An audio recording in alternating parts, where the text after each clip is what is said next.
والله كركوك جيرا كركوك فروش را بق قرآن لاور كركوك فروش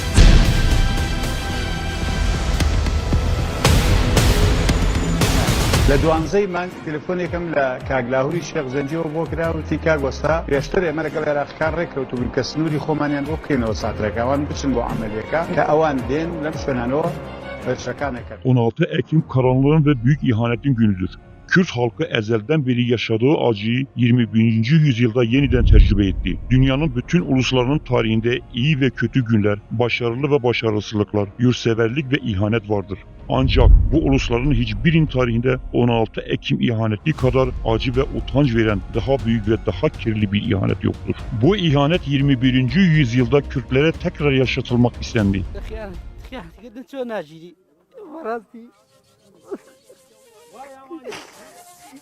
معقولة خيانة اللي بكري أتا شهيد وهذا لابسه كرا هذا بيش بلقي بس أنا هوري ما شهيد بليرا أنا شلون خوني ما قليرا ما شو لك مين خو ما نبو السبب طاقة تسميل كذا معقولة بدا خوا كعربي كي بيبتي همزي أو صحراء بيت واد لي بكا كسنجر كانت صور زور بدا خوا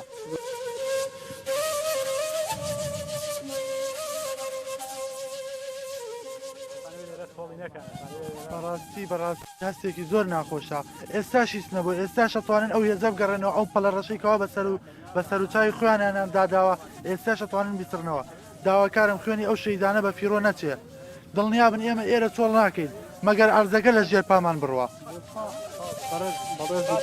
زۆرەگرێ چیوا لێکا بگری ئیمانیەگا چۆن ڕۆژانێ بوو بە 15 کەسەوە لەو شوێنە بین لە ئەو تەنشیە 15 کەس بوون برادرمان قاچی بڕایەوە بە قەناز دۆشکە ئیساوە لە ئەوروپایەتە چارەسەری نییە چەند پێشمەرگەمان لێ بەتەکەنەوە بشەید بوو لە بەلا ساحب ماڵم ناڵبوو بەس بزانم بۆ گەڕایتەوە بەس بۆ بۆی دەستگاکەی خۆت بەقەوەتکەی بۆی خۆت لەگە ئێرانە ڕێککەی نەمەزانێت چی هێگەی بۆ شوێمە هاتنە بەرگریەکەین مەعلەسە بوانی ڕاکەن دابۆشنە حاڵتان باشرا بکوشنیان باش لێ تفتانێکن و جوێنتان پێ بدەن دابۆشن لەو حاڵەتان ئەوەتان پێڵێم بۆ برینداری تەقڵەکانمان پێوە ئەمانی شەڕەکەین ئەگەر ڕاماکرد بە خەڵک تفمانێکە ماکوژن با لێماندن بۆ بێتاقەتن بەدا پێشمەرگەنین ڕابکەین پیشداتی ڕابکەین بەڕاستی خیانەتێکی زۆریان لە کورد کرد خیانەتی زۆریان لە شەهیدان کرد لە سەعات چواری سێی بەیانیەوە ئێمەیان بەجێ هێژێرەوە لە بەرساندیکانەیە بگەڕێنەوە ئێمە داوامان لەوانە زوو بگەڕێنەوە سەنگەرەکانی خۆیان ئەوانە بە خوێنی شەهید گیراون بە خوێنی دەیان کوڕە کورد لێرە ئەم سەنگەرانە مەزبوط کراوە سەنگەر کراوە شەهید تیادراوە خوێنی تیاڕژاوە بەدەیان کچ و کوڕ بێ باوک بوونە Güney Kürdistan Irak Devleti ile anlaşmaya varmayıp çözüm bulmayınca kendi kaderini tayin hakkına karar vermek için referandum yapmayı kararlaştırdı. Bağımsız Kürdistan için ilk adımı attı. Referandum kararı Güney Kürdistan'daki tüm partiler tarafından alındı ve tüm Kürdistan halkı bu kararı büyük bir coşku ile karşıladı. 7 Haziran 2017 toplantısında referandumun yüksek konseyi kuruldu. Bu konseyde Komala İslami ve Goran Hareketi dışında tüm Kürdistani partiler yer aldı.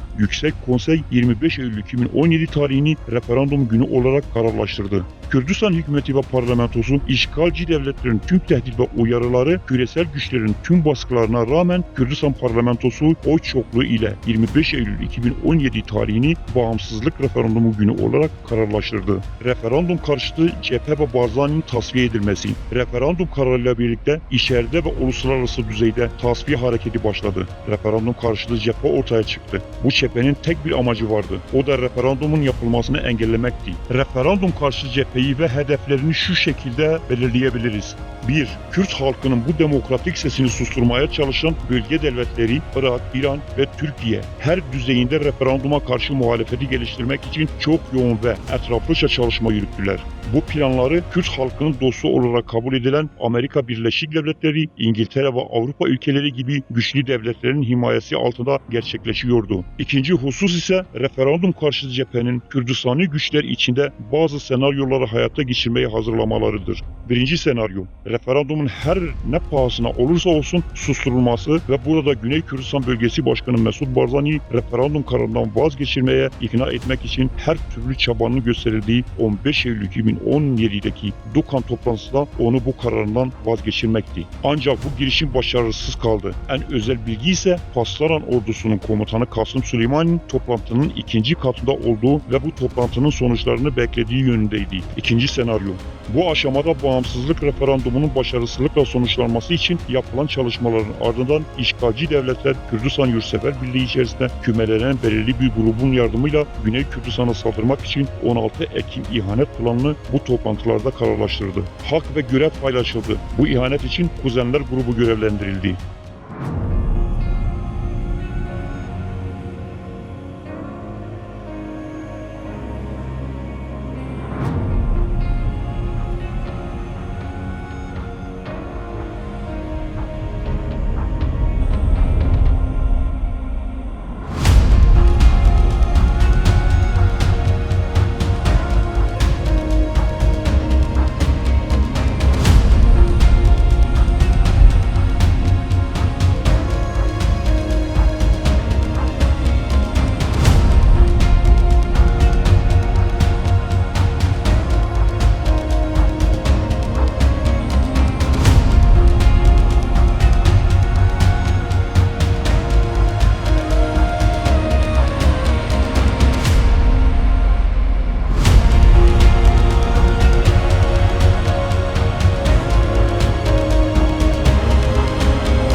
İhanetin başlangıcı. 25 Eylül 2017'de referandum için Kürtler sandıklara giderek oy kullandı. O gün tüm siyasi partilerin liderleri televizyon ekranlarında büyük bir gurur ve onurla Kürdistan'ın bağımsızlığı için evet dediklerini belirttiler.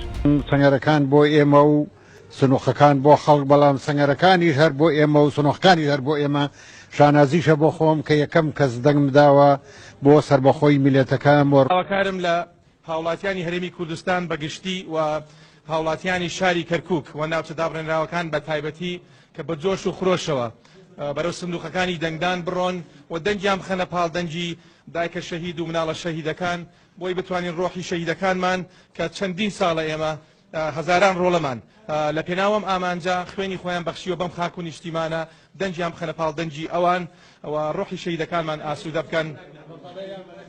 من بەتاکید دەنگم بە بەڵێ داوە بەتاکید.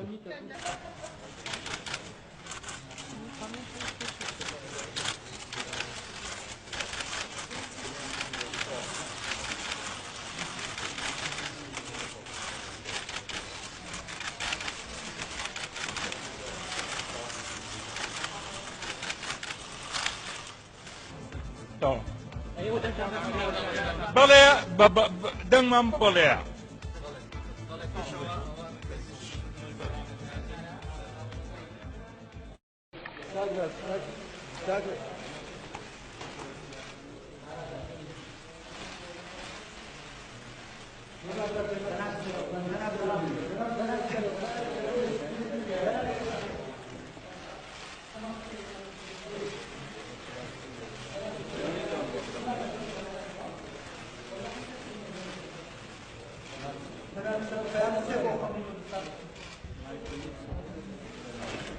لێرە ئەنجامەدرێت حەق نییە مەترسیەک بێت بۆ سەر هیچ کام لە دراوسێکانمان ئێمە پرسیارێک ئاراستەی گەری خۆمانەکەین ئایا ئەتانەوێت لە دەوڵەتێکی سەر بەخۆیان بژین یان نا ئەمڕۆ ملەتی ئێمە وەڵامی ئەو پرسیارە ئەیاتەوە کەمێک پێشێستا ئەمینداری گشتی یەکگرتووی ئیسلامی کوردستان سەلاحەدین بەهادین لە بنکەی ڕۆتانە لە هەولێر دەنگیدا من ئەمڕۆ وەکو هاوڵاتێکی کەرکووک هاتووم دەنگی خۆم بم بۆ ئەوەی کوردستانی سەربەخۆ پرۆسەی دروستکردنی دەست پێ بکە ئیمڕۆ ئەو ڕۆژەیە کە گەلی کوردستان هەمووی خۆی کارەکات بۆ ئەوەی سەربەخۆی خۆی بەدەست بێنێ هەموو تاکێک بە ئازادی بە دڵخۆشی بە شادی بە ئەوروبەخۆ ئەچێتە سەر سندوقی انتخابات دەنگەدا بڵێ بۆ سەربەخۆی کوردستان خۆیان داوە ئەم پرسەشی نێتەوەیە قەزەی ملەتێکە خۆی بەدڵنیاییەوە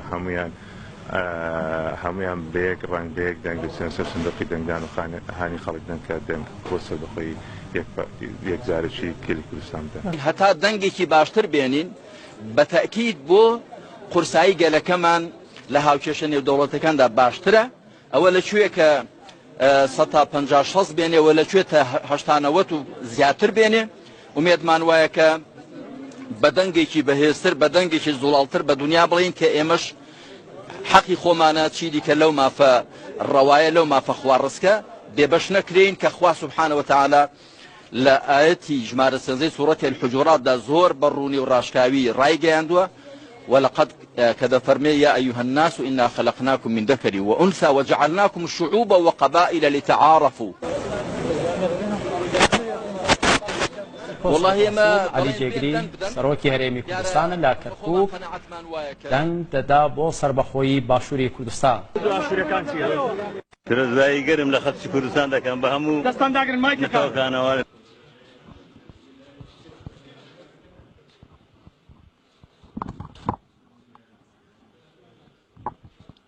ئینسان زەحمەتە بتوانێت لە ڕۆژێکی ئەوەنە پیرۆزە بتوانێت تعبیر لە هەست و نەست و هەموو ئەو خولیا و ئامانجانە بکە کە بەش بە حاڵی خۆم 50 ساڵە خەوی بۆ ببینم و 48 ساڵە خەباتی بۆ شۆڕش و بارزان و بادینان بۆ تێکۆشەرەدێنینەکانی ئەم نیشتیمانە بۆ زندانیەکان بۆ ئەو کەسانەی کە هەمیشە خەباتیان کردەوە بۆ گەیشتن بە ئازادی و سەربەخۆیی ئەم نیشتیمانە بۆ باو و باپیرانمان کە سەریان ناوەتەوە بە ئاواتی سەربەخۆیی کوردستان بۆ ڕاماڵینی ئەو زوڵمە مێژویەی لە میلەتەکەمان کراوە دەنگم داوە بە سەربەخۆیی نیشتیمانەکە.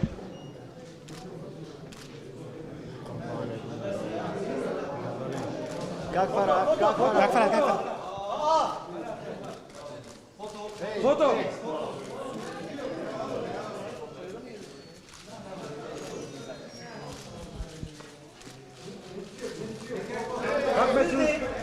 Her ne kadar bazı partiler kendi yayın organlarını referandum sürecinde rol affetmemişlerse de buna rağmen açıklamalar olumluydu. Referandum günü Lahor Şiir Cengi referandumun maskesi takarak uzun zamandır bu günü beklediğimizi söyledi. Şehitlerimizin ruhları şad olsun. Evet oy verdik dedi. Ama YNK'nin birkaç yöneticisi işgalci İran devleti yetkililerinden emir almak için referandumdan önce İran'a gittiler.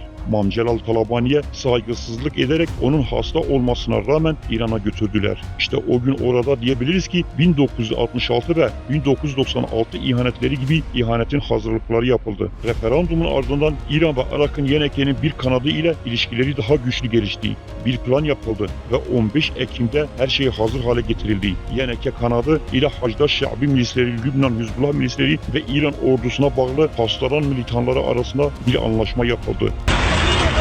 عيبة والله عيبة والله خسرنا والله خسرنا والله من دين باسرة والله من دين سمسرة والله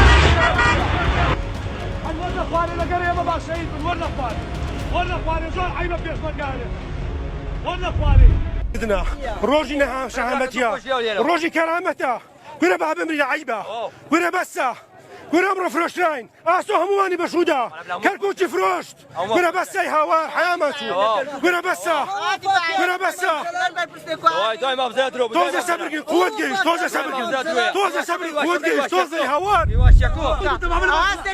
دبابا لما فلان بي دبابا سيكا سي دبابا لما فلان بي سيكا بس خذي بينا سيكا سي اها وسطا سيكا اها دبابا ساخذ Kürdistan'ın kalbi nasıl işgal edildi? 16 Ekim gecesi Irak ordusu Hacı Şebi milisleri ve İran muhafızları Kudüs gücü komutanı Kasım Süleymani liderliğindeki İran ordusu Tuzhurmatlo, Kerkük ve Khanıkhin ilçelerinde bir saldırı başlattı. Aynı anda kuzenlerin çete grubu da Peşmerge birliklerine Irak ordusu ve Hacda Şebi milislerine yol açmaları için emretti. Bu gidişata karşı YNK Genel Sekreteri Kosret Rasul'a ait Peşmergelerin cephelerinden ayrılmalarını reddetti. Bu yüzden hepsi öldürüldü. Şehit edilen gelen peşmergeler genelden arkadan vurulmuşlardı. Lahor Şehzancı kendisine bağlı bazı yeneke peşmergenin eliyle bu cinayeti işlemişti. Bu nedenle şehit düşenler adli tıp raporu olmadan defnedildiler. Aslında Kürdistan peşmergeleri başlangıçta saldırıyı püskürttü ve Haçlı Şabi'ye ait 7 araç imha ettiler. 14 milis öldürdüler. Bu direnişten sonra Irak ordusu anladı ki çatışmayla Kerkük şehrine girmek öyle kolay olmayacak ve kuzenler grubundan bazı peşmerge mevzilerinin boşaltılmasını istediler. Bu ihanet grubu da Meryem Bey Köprüsü'nün önündeki engelleri derhal kaldırarak peşmerge güçlerine geri çekilme emri verdiler. Ancak Şeyh Cafer, Şeyh Mustafa gibi bazı peşmerge komutanları emre uymadı ve reddetti. Bunun üzerine Lahor Şehzancı grubu peşmerge komutanı Şeyh Cafer'i derdest ederek bölgeden uzaklaştırdı. Böylece işgal ordusu Kerkük'e girebildi. Kerkük'ün güneybatısındaki peşmergeler haber verilmeden geri çekilme olmuştu. Bu birliğin Irak ordusunun Kerkük'e girdiğinde haberleri olmamıştı. Böylece 25 peşmerge Haçlı Şabi'nin pususuna girdi ve hepsi şehit düştü. Kerkük işgal edildi.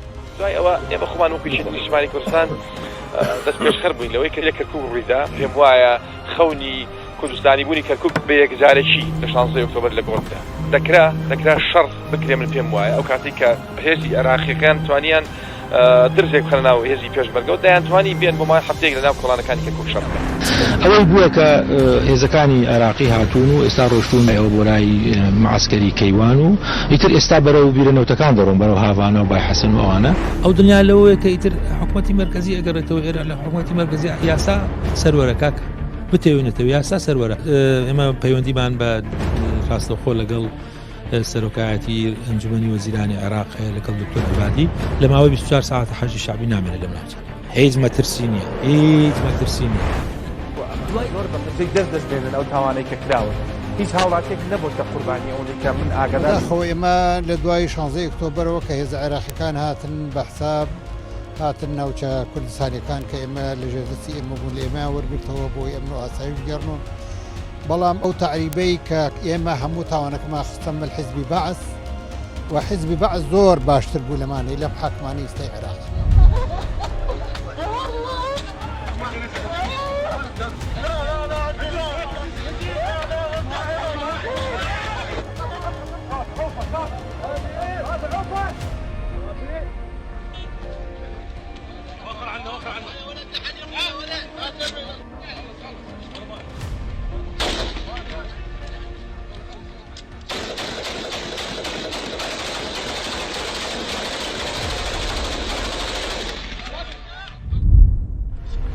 هناك طرف معين بالاتحاد تم تنسيق معه اتهموهم خيانة وليس خيانة كان هدفهم عدم إزهاق النفوس عدم إزهاق الأرواح عدم الانتهاء بحرب مدمرة بەڵێن تاڵەبانی فەرمانی کردو بە هێزەکەی کە هیچ نەجەنگێت لەگەڵ ئەو سوپایی کە دێنە کەرکووک لەبەر ئەوەی ڕێکەوتن هەبوو لە نێوان تۆ حکوومەتی فیدراڵی و هێزی شیعەکان هەشتی شعبی و ئێرانی بە تایبەت قاسم سلێمانی پێشنیارێکمان بۆ هات کە هێزەکانی عێراق دەگەڕێنەوە بۆ کەرکووک ئەوەش تەنها ڕێکەوتنە کە من لەسەری ڕێکەوت بووم و من بەڵگەم لە بەردەستدایە کە لەلایەن 38 کەس لە 50 کەس لە سەرکردایەتی یەکێتی نیشتیمانی کوردستانەوە ئیمزا کراوە.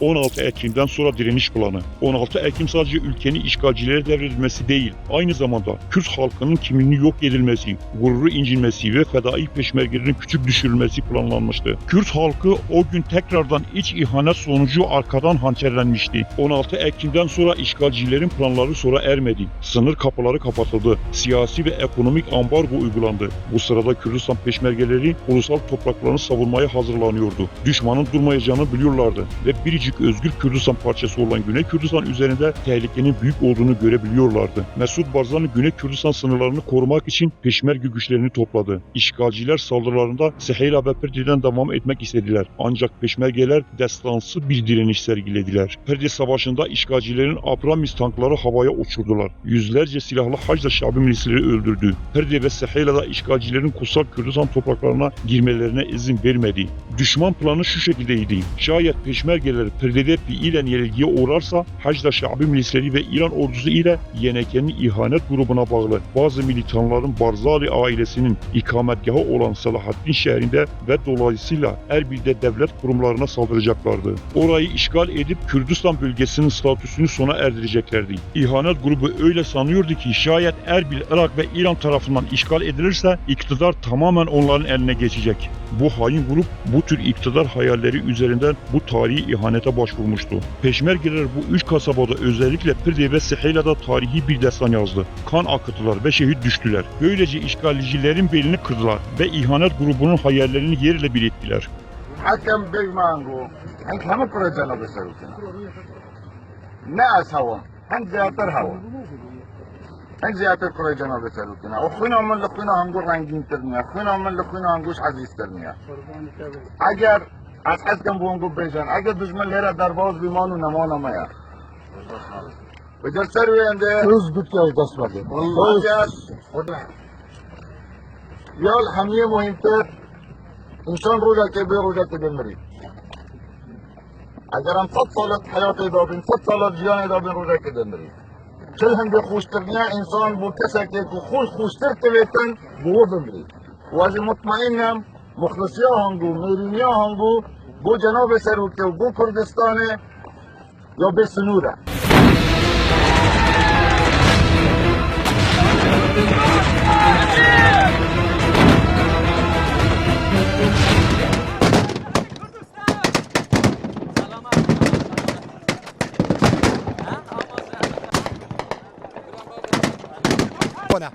دا بابا که دو همه رو میپیچ کنه پیش میره. امید دایم به همون خرچی کردستان. ان شاء الله به تمام خوای. دیان بزینین دست چوان پیدا کین خط لبیری نکین. که پیش مرگه دفاع کاری کردستانه. پیشمرگه کانی کردستان با پری آزادی و توانیان چند همریکی دشمنانی داعش بشکنن دشمنانی حج شعبی بشکنن هر چند فرقی حج شعبی و لقل داعش هیچ آوازی کانیه.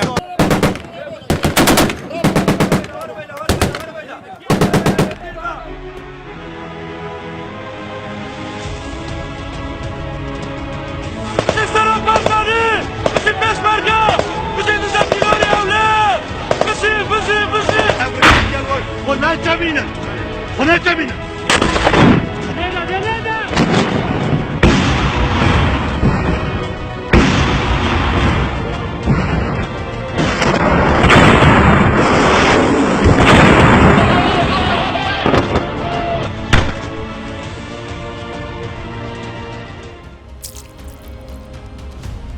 PKK 9 Ağustos 2014'te Kerkük'e geldi. Gelişini askeri törenler, konserler ve değişik etkinlikler ile meşru bir güç haline gelmeyi düşünüyordu. PKK güçleri Arap ordusuna ait güçlerin yakında konumlanarak onlara koordineli hareket etti ve birlikte savaştılar. Ancak 16 Ekim 2017'de Kerkük işgal edildiğinde bu gerillalara ne oldu? Nereye gittiler? Kimse bilmedi. Dafuk ve Mala Abdullah gibi yerlerde konumlanan PKK gerillalarının neden ani kayıp olduğunu kimse bilmiyordu. 16 Ekim gecesi PKK güçlerini sessiz sedasız Mahmur kampına çekti. Ancak kameraların önünde birkaç PKK taraftarları rastgele ateş ederek direnme şovu yapıp kendi medya organlarında büyük direniş olarak halka yansıtmaya çalıştılar. Aslında PKK Kerkük olayının gizli bir ortağıydı. Ardından PKK 2014'ten sonra Irak ve Güney Kürdistan'daki Irak merkezi hükümetinin özellikle de Bağdat ve Şiilerin Kürdistan bölgesine karşı bir kolu olan Hacda Şabi'nin müttebiği oldu. Kerkük'teki olaylardan önce Lahor Şircengi'den Süleymaniye'deki KCK ilişkilerinde sorumlu Demmar Agit ile KCK yöneticisi Rıza Altun'la görüşüyor. Onlara Kerkük işgal planını teferruatlı bir şekilde anlatıyor. PKK bu planın PDK'yi yenilgiye uğratacağına inandığından kendi güçlerini Hacda Şabi ile çalışmaları için talimat verdi. Aslında PKK Hacda Şabi ile birlikte Mahmur ve Şengal'de aktif çalışmaya başlamıştı. Mahmur kampı önünde 7 gün süren bir çatışma yaşandı. Çok sayıda peşmerge şehit düştü. Bu savaş kamptan sadece 2 kilometre uzaktaydı ve o sırada Mahmur kampının Karacadağ dağında yaklaşık 300 gerilla üstlenmişti ve dört gözle peşmergelerin yenilgisini bekliyorlardı. Plana göre Hacda Şabi ile birlikte gelip tüm Kürdistan'ı kontrol edeceklerdi. PKK'nin Hacda Şabi ve Irak hükümeti ile bu ittifaktaki amacı Kerkük ve Güney Kürdistan'ı işgal ettikten sonra PKK'nin işgalden sonra bir Kürt gücü olarak PDK'nin yerine geçmesiydi. 16 Ekim'in hedefi. 16 Ekim ihanetinin hedefi sadece Kerkük ve Güney yönetimi dışındaki diğer Kürt bölgeleri değildi. İşgalci devletler Erbil'e girip Kürdistan'ın statüsü yok etmek istiyorlardı. 16 Ekim günü Aras Şercengi işgalci güçlerin içerisinde basına bir demeç vererek Irak ordusunun Erbil'e doğru ilerlediğini söyledi. Peşmergeler bu iç iç ihanet ve dış plana giden yolu tıkayınca hainler her şeyin durduğunu anlayıp hayallerinin gerçekleşmeyeceğini anlayınca bu kez Barzani'nin şahsında ve referandumun sonuçlarına yönelik temelsiz itiraflar ile kendi yandaş medya kurumları üzerinden saldırmaya başladılar. Referanduma şiddetle saldırdılar. Ferdi Mahmudiye ve Sihila'da burunları kırıldıktan sonra referandumu ihanetlerine bahane olarak göstermeye başladılar. Peşmerge'nin tarihi direnişinin ardından Yeneke içindeki ihanet grubunun kafası o kadar karışık ki ne yapacaklarını bilemediler ya da ne söyleyeceklerini. Referandum gününde her birinin bir karış dilinin uzadığını, halka yurtseverlik ve Kürtlük sattığını ئەمڕۆ داواکارم لە هاوڵاتیانی هەرێمی کوردستان بەگشتی و هاوڵاتیانی شاری کەرکووک و ناوچە دابڕێنراوەکان بە تایبەتی کە بە جۆش و خرۆشەوە بەرەو سندوقەکانی دەنگدان بڕۆن و دەنگیان بخەنە پاڵدەنجی دایکە شەهید و مناڵە شەهیدەکان بۆی بتوانین ڕۆحی شەهیدەکانمان کە چەندین ساڵە ئێمە هەزاران ڕۆڵەمان لە پێناوەم ئامانجا خوێنی خۆیان بەخشیوە بەم خاک و نیشتیمانە دەنگیان بخەنە پاڵدەنجی ئەوان و ڕۆحی شەهیدەکانمان ئاسوودە بکەن بەتاکید دەنگم بە بەڵێ داوە. Ancak planlarının başarısız sonucunda kendileri gibi bahaneleri de anlamsızlaşmıştı. داوە بووین کە ئەنجومەنی ناوەن کۆبوونەوەی کرد ڕۆژی پێش ڕەفرەندەم کە نابێ ڕەفرەندەم بکرێ بەبێ ئەوەی شوێنە دابڕێنراوەکانی. دیارە ئێمە ئەنجومەنی سەرکردایەتیەکی سلمانی کوردستان لە دوا بڕیاری خۆیدا پشتگیری تەواوی ریفراندۆم بۆ سەربەخۆیی هەرێمی کوردستان بە ناوچە دابڕێنراوەکانەوە ئێمە بەشداری دەکەین لە ریفراندۆم و پێشەنگ دەبین بەڕاستی. من لە بیدایەتەوە وتومە ئەم ریفراندۆمە غەڵەتە و ناوچە کوردستانەکان لە دەست دەدەین. سەکانی ئەو هەر وا بووە جارێک شتێک هەڵێ دوای شتێکی ترەڵێ. Kürt halkı bağımsızlık tapusunu kazandı. Kürdistan hainleri Kerkük'e yapılan saldırıyı, ihanetlerini ve ülke topraklarının %51'inin kaybedilmesini referanduma bağlamaya başladılar. Ancak gerçekte Kerkük'e yapılan saldırı Musul operasyonunun başında yapılmış bir plandı ve referandumla hiçbir ilgisi yoktu. Bu açıklamanın doğruluğunu kanıtlamak için tarihe dönüp şöyle diyebiliriz. Düşmanın Serek-Gahaniye ve Afrin işgali referandumun sonucunda mı gelişti? Bu arada en tarihsiz üzücü şey hainlerin ağızlarıyla itiraf etmelerine rağmen yüzsüzce televizyon ekranlarında referandumun 16 Ekim'i doğurduğunu söylemelerinden daha kötüsü yoktur. Maalesef tüm belge ve ispatlara rağmen halen buna inanan Kürtler de var. Sonuç olarak tüm bu yaşananlar 16 Ekim'de Kürt halka yararlanmış olsa da Kürt halkı Kürdistan bağımsızlık referandumunu kendi için büyük bir zafer, onur, ulusal kimlik ve bağımsızlığın tapusu olarak görüyor. Bu büyük zafer tarihe mal olmuş ve artık hiçbir ihanet gölgeleyemez.